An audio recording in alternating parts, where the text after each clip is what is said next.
بسم اللہ الرحمن الرحیم۔ السلام علیکم ورحمۃ اللہ وبرکاتہ۔ الحمد للہ حمدا کثیرا طیبا مبارکا فیہ، والصلاة والسلام علی سید المرسلین محمد وآلہ وصحبہ اجمعین، اما بعد۔ حاضرین و ناظرین، یہ درس قرآن نمبر 538 ہے اور آج سورۃ المائدہ کی دو آیتوں کی تلاوت اور تشریح کی جائے گی، آیت نمبر 109 اور 110۔ اعوذ باللہ من الشیطان الرجیم، بسم اللہ الرحمن الرحیم۔ یوم یجمع اللہ الرسل فیقول ماذا اجبتم قالوا لا علم لنا انک انت علام الغیوب۔ اذ قال اللہ یا عیسی ابن مریم اذکر نعمتی علیک وعلی والدتک اذ ایدتک بروح القدس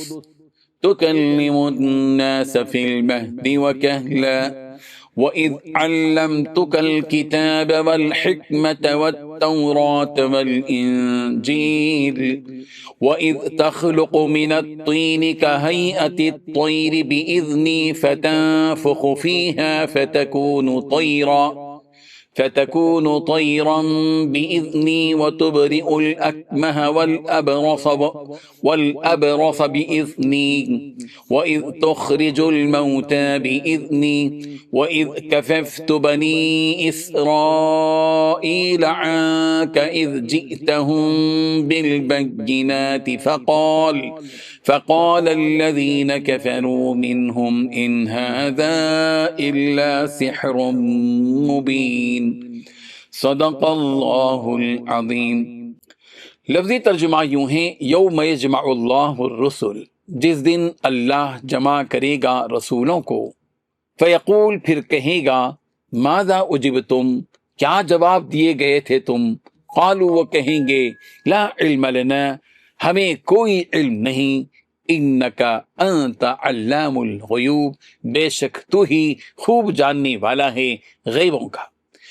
جس وقت قالا کہے گا اللہ، اللہ، یا عیسی ابن مریم، اے عیسیٰ ابن مریم، اذکر، تو یاد کر، نعمتی، میری نعمت جو ہوئی، علیک، تجھ پر، وعلی والدتک، اور تیری والدہ پر، اذ جب ایدتک، میں نے تجھے قوت دی، بروح القدس، روح القدس کے ساتھ، تکلم الناس، تو کلام کرتا تھا لوگوں سے، فی المہد، گود میں، وکہلا، اور پختہ عمر میں، وَإِذْ عَلَّمْتُكَ، اور جب میں نے تجھے تعلیم دی، الکتاب، کتاب کی، والحکمت، اور حکمت کی، والتورات، اور تورات کی، والانجیل، اور انجیل کی، وَإِذْ، اور جب تخلق، تو بناتا تھا، من الطین، گارے سے، کہیئت الطیر، پرندے کی مانند، بإذنی، میرے حکم سے، فتنفخ، پھر تو پھونک مارتا تھا، فیہا، اس میں، فتکون، تو وہ ہو جاتا تھا، طیرا، پرندہ، بإذنی، میرے حکم سے، وتبرئ الاکمہ، اور تو تندرست کرتا تھا پیدائشی نابینا کو، والابرص، اور برس والے کو، بإذنی، میرے حکم سے، وإذ، اور جب تخرج، تو زندہ نکالتا تھا، الموتى، مردوں کو، بإذنی، میرے حکم سے، وإذ، اور جب کففت، میں نے روکا، بنی اسرائیل کو، عنکا، تجھ سے، اذ، جب جئتہم، تو ان کے پاس لایا تھا، بالبینات، واضح دلیلیں، فقال الذین کفروا، تو کہا تھا ان لوگوں نے جنہوں نے کفر کیا، منہم، ان میں سے، ان ھذا الا سحر مبین، یہ نہیں ہے مگر ظاہر جادو۔ ترجمہ یہ ہے، وہ دن یاد رکھنے کے لائق ہے جس دن اللہ پیغمبروں کو جمع کرے گا، پھر ان سے پوچھے گا کہ تمہیں کیا جواب ملا تھا؟ وہ عرض کریں گے کہ ہمیں کچھ معلوم نہیں، تو ہی غیب کی باتوں سے واقف ہے۔ جب اللہ عیسیٰ سے فرمائے گا کہ اے عیسیٰ ابن مریم، میرے ان احسانوں کو یاد کرو جو میں نے تم پر، تمہاری والدہ پر کیے، جب میں نے روح القدس یعنی جبرائیل سے تمہاری مدد کی، تم گود میں اور جوان ہو کر بھی لوگوں سے گفتگو کرتے تھے، اور جب میں نے تم کو کتاب اور دانائی اور تورات اور انجیل سکھائی، اور جب تم میرے حکم سے مٹی کے پرندے کی شکل بناتے، پھر اس میں پھونک مار دیتے تھے، تو وہ میرے حکم سے سچ سچ مچ کا پرندہ بن جاتا تھا، اور پیدائشی اندھے کو اور برس کی بیماری والے کو میرے حکم سے اچھا کر دیتے تھے، اور مردوں کو زندہ کر کے قبر سے نکال کھڑا کرتے تھے۔ اور جب میں نے بنی اسرائیل کے ہاتھوں کو تم سے روک دیا، جب تم ان کے پاس کھلے ہوئے نشان لے کر آئے، تو نوجوانوں میں سے کافر، تو جو ان میں سے کافر تھے کہنے لگے کہ یہ تو کھلا جادو ہے۔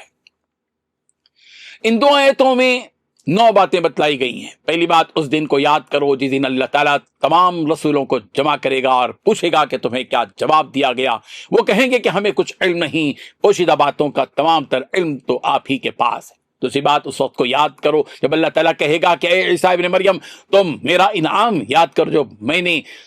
جو میں نے تم پر اور تمہاری والدہ پر کیا تھا، جب میں نے روح القدس کے ذریعے تمہاری مدد کی تھی۔ تیسری بات، تم لوگوں سے گہوارے میں بھی بات کرتے تھے اور بڑی عمر میں بھی۔ چوتھی بات، جب میں نے تمہیں کتاب و حکمت اور تورات و انجیل کی تعلیم دی تھی۔ پانچویں بات، جب تم میرے حکم سے گارا لے کر اس سے پرندے کی جیسی شکل بناتے تھے، پھر اس میں پھونک مارتے تھے تو وہ میرے حکم سے سچ مچ کا پرندہ بن جاتا تھا۔ چھٹی بات، تم مادرزاد اندھے اور کوڑھی کو میرے حکم سے اچھا کر دیتے تھے۔ ساتویں بات، جب تم میرے حکم سے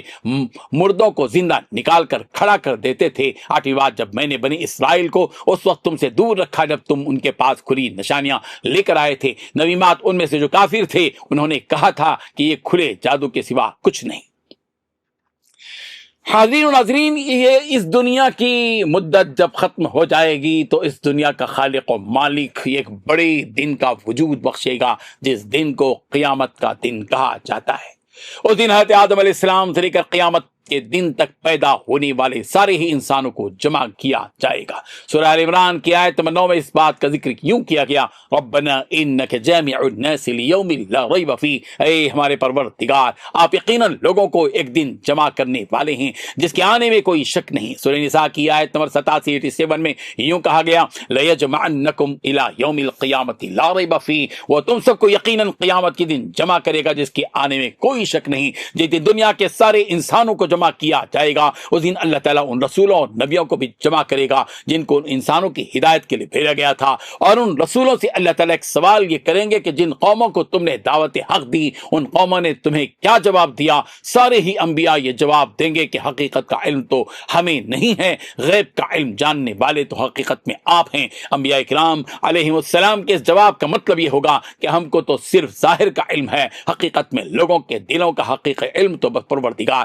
آپ کو ہے کہ ان کے دل میں ایمان تھا یا کفر و شرک تھا، ہمیں نہیں، آپ کو پتا ہے۔ قیامت کے دن وہ طریقہ حضرت عیسیٰ علیہ السلام سے اللہ تبارک و تعالیٰ خطاب کرتے فرمائیں گے کہ تم میری اس نعمت کو یاد کرو جو میں نے تم پر اور تمہاری والدہ مریم پر کی تھی۔ تمہاری والدہ پر یہ انعام کیا تھا کہ جو تمہاری ماں مریم حضرت زکریا علیہ السلام کی کفالت میں تھیں تو غیب سے ان کے پاس پھل آتے تھے۔ تمہاری ماں مریم کو ہم نے پاک و صاف رکھا، بغیر باپ کے انہیں فرزند عطا کیا، اور ایسا ہمارا انعام و احسان تم پر یہ ہوا کہ تم کو ہماری برگزیدہ بندی مریم کے بطن مبارک سے پیدا کیا۔ بنی اسرائیل کی سازشوں سے تمہاری حفاظت فرمائی، گہوارے میں بولنے کی قوت و طاقت ہم نے تم کو عطا کی، نبوت سے سرفراز فرمایا، علم و حکمت عطا کی، تورات و انجیل کا علم تمہیں دیا گیا، حضرت جبرائیل امین روح القدس کے ذریعے تمہاری حفاظت کی گئی، اور تمہیں وہ کھلے معجزات عطا کیے گئے جو یقیناً حیرت ناک تھے کہ مٹی کے گارے سے پرندے کی شکل کی چیز بنا کر تم اس میں پھونک مارتے تھے تو وہ حقیقت میں پرندہ بن کر اڑ جاتی تھی۔ تم مادر ذات نابینا پر ہاتھ پھیرتے تھے تو وہ بینا ہو جاتا تھا، تم کوڑی کے جسم پر ہاتھ پھیرتے تھے تو وہ بالکل تندرست ہو جاتا تھا، تم قبروں پر جا کر مردے کو یوں آواز دیتے تھے کہ قم باذن اللہ، کہ اللہ کے حکم سے کھڑے ہو جا، اور وہ مردہ زندہ ہو کر نکل آتا تھا۔ ہم نے تمہیں یہ معجزہ بھی دیا تھا کہ لوگ جو گھروں میں کھاتے تھے اور ذخیرہ بنا کر رکھتے تھے تم انہیں بتلا دیتے تھے کہ وہ کیا کھا پی کر آئے ہیں اور ذخیرہ کر کے آئے ہیں۔ اللہ تعالیٰ کی یہ ساری نعمتیں جو تم پر ہوئیں، اور جب تمہارے قتل کے ارادے سے تمہارے دشمن آئے تو اللہ تعالیٰ نے تم پر یہ احسان کیا کہ تم کو آسمانوں پر اٹھا لیا۔ تمہارے اس قدر معجزات کے باوجود تمہاری قوم نے ان ساری چیزوں کو جادو قرار دیا اور گمراہی کے دلدل میں پھنسے رہے۔ اللہ تبارک و تعالیٰ ان آیات کو سمجھنے کی توفیق عطا فرمائے، آمین۔ وآخر دعوانا ان الحمد للہ رب العالمین۔ ڈیلی درس قرآن کو سبسکرائب کیجئے، اپنے تاثرات اور مشورے ارسال کیجئے، اور متعلقین کے گروپ بنا کر انہیں روزانہ درس قرآن بھیجیں اور اجر ثواب پائیں۔